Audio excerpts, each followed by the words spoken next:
In this session, we will discuss the many levels of a dream.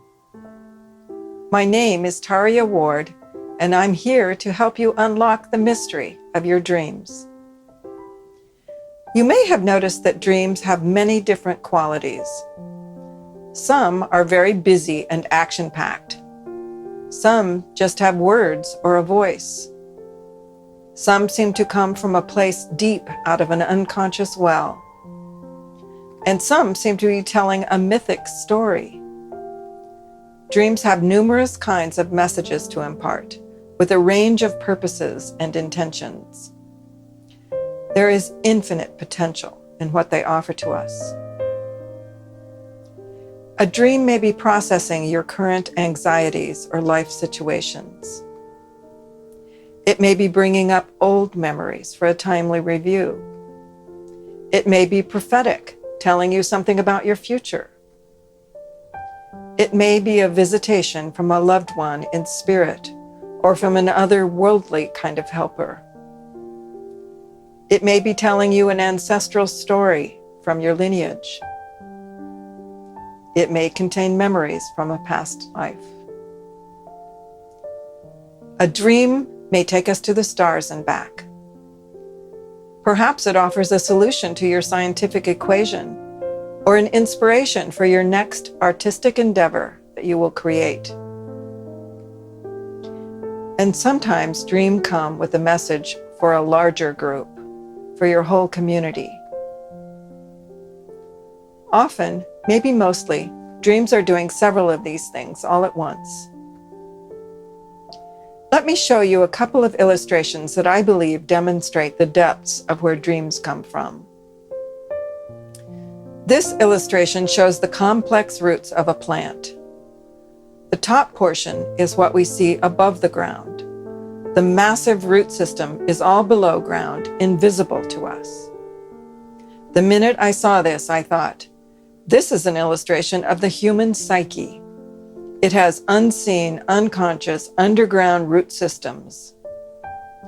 Dreams help us to recognize and access these roots.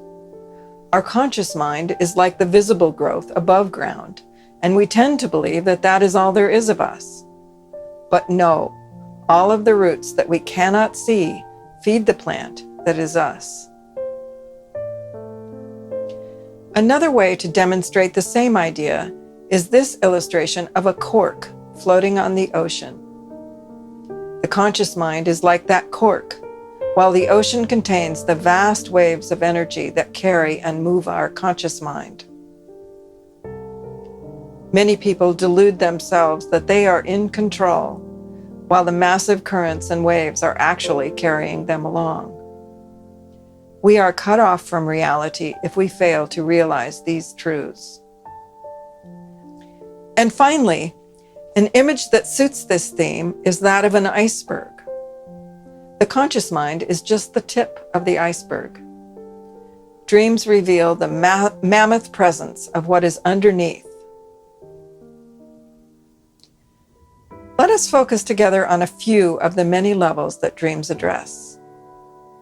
We'll start by exploring the way the dream speaks at the personal level. What is it helping you to become aware of so that it can guide and heal you now?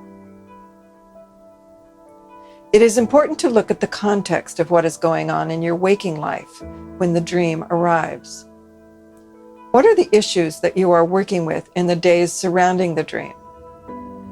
Most likely, the dream arises out of those issues. If you look at every character in the dream as an aspect of yourself, what does that tell you?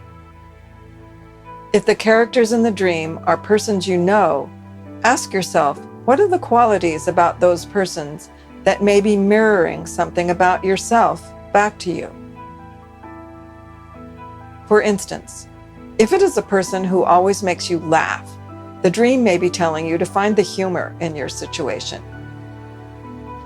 Maybe it is a person who hurt you in a particular way. The dream may be pointing to the wound that you carry around those issues. Maybe the dream is of an ex. The dream may be showing you qualities about that ex that you are still working out in your own psyche.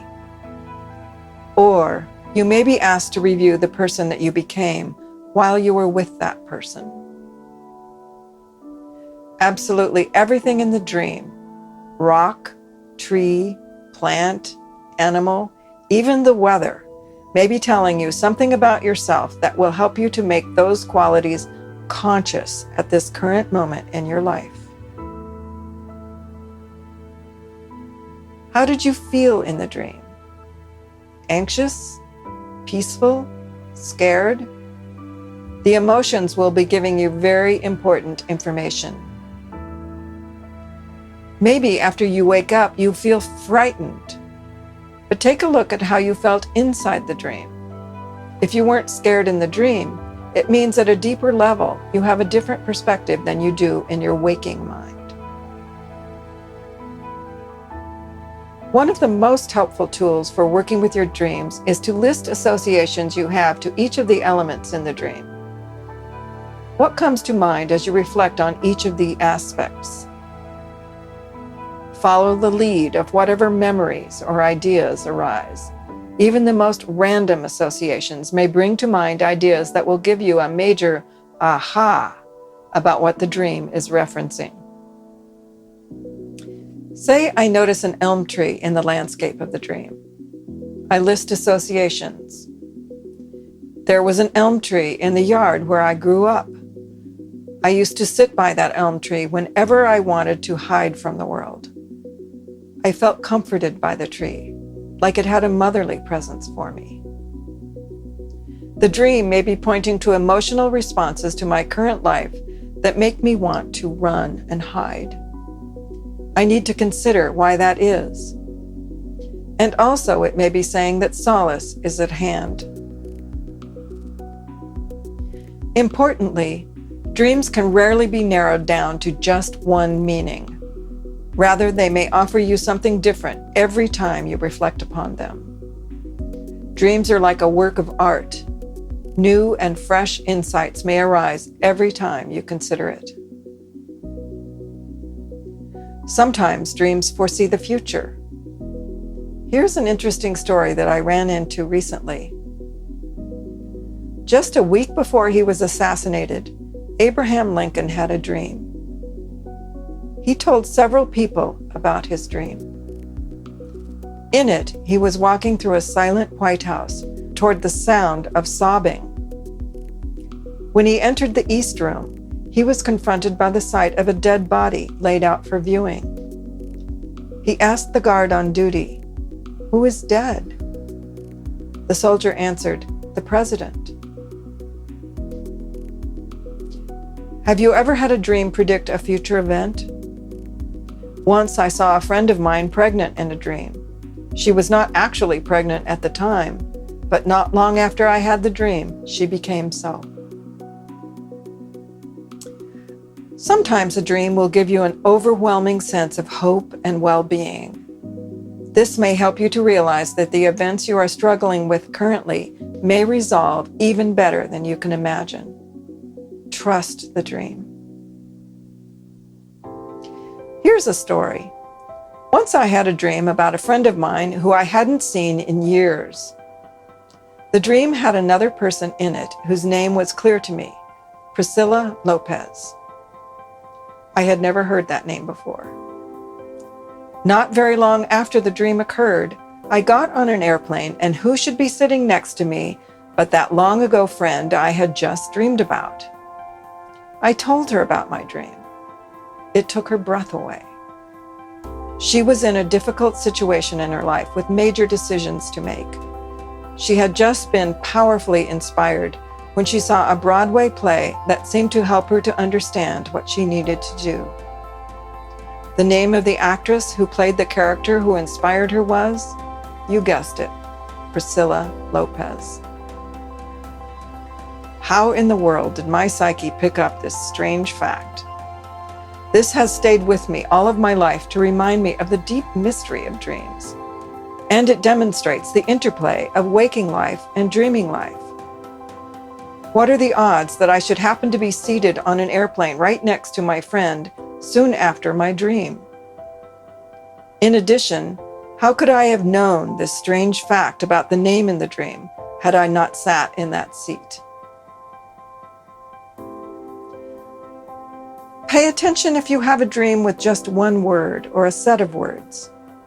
Write them down, reflect on them, maybe look them up.